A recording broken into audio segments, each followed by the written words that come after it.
Here we're going to talk about the difference between the Repr method and the string method, or the string function and the Repr function.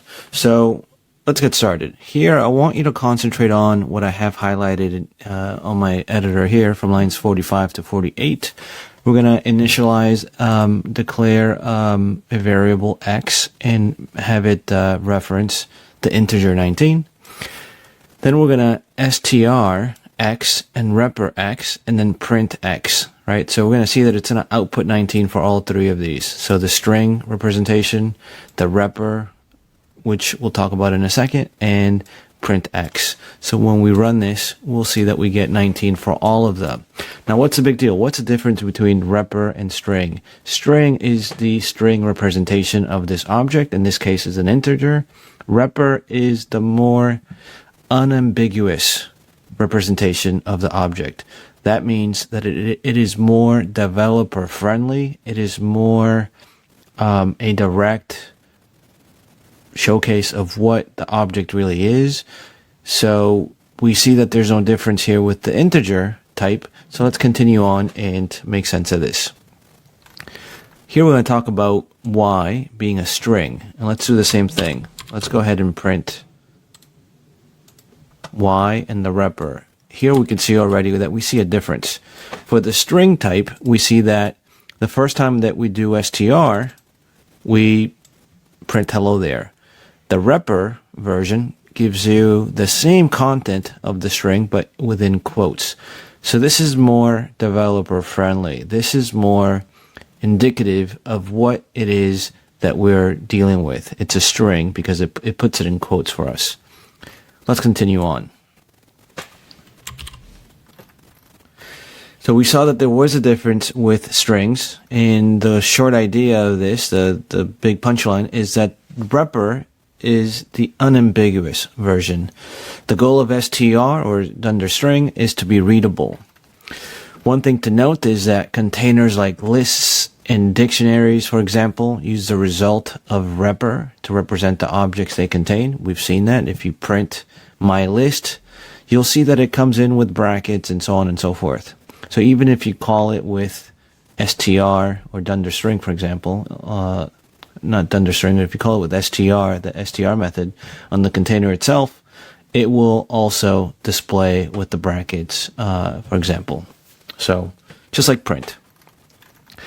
So let's see an idea that it makes this a little bit more obvious in terms of import date and time, right? So what we're going to do is we're going to import date and time, and we're going to print, let me just fix this code for a second. We're going to print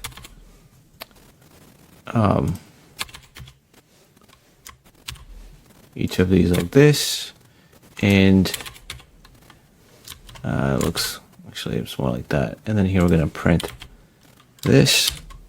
Oops. That's what happens there. Here we're going to do something like this. Here we're going to do something like that. And I'm not sure why it printed all for me like this, but if you just bear with me, we'll get to the bottom of it. So it looks like this. Oh, it's because when I was printing, it became a problem. When I saved it, rather. So anyway, here we're going to import date time. That module, we're going to create a today variable, create a date time for today. We're going to print the str of today using str, and today using repr. And we're going to see that one is readable and one is ambiguous, sort of like this. Then we're going to go ahead and assign today A, date time, date today B, date time, today B. We're going to take this out. We're going to print the str of today A, print the str of today B, and then we're going to just use the regular print command for today A and B. Let's see what happens here. So first of all, when we start talking about date, the first date, we're going to see that this is the str today. This is going to be readable. It actually print something of this format, like this. Well, like this, rather.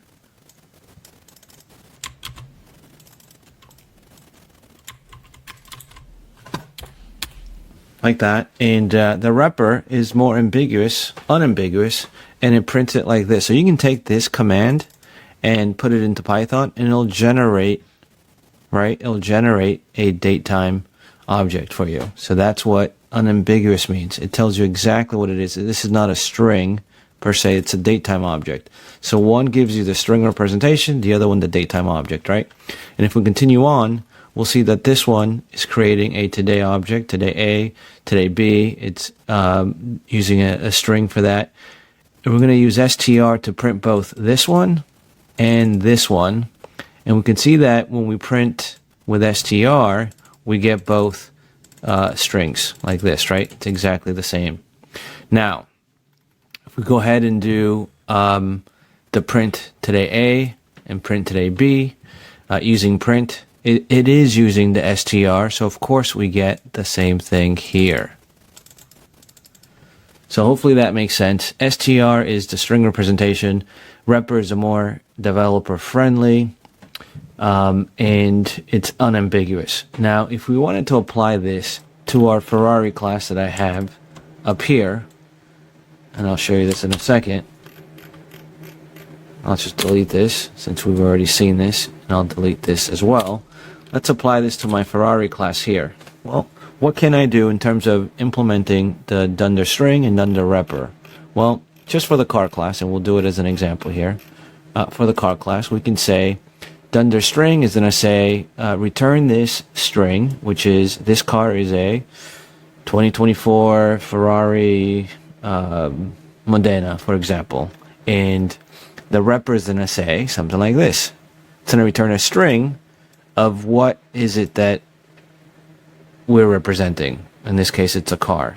And to be more useful, maybe we could even do this, right?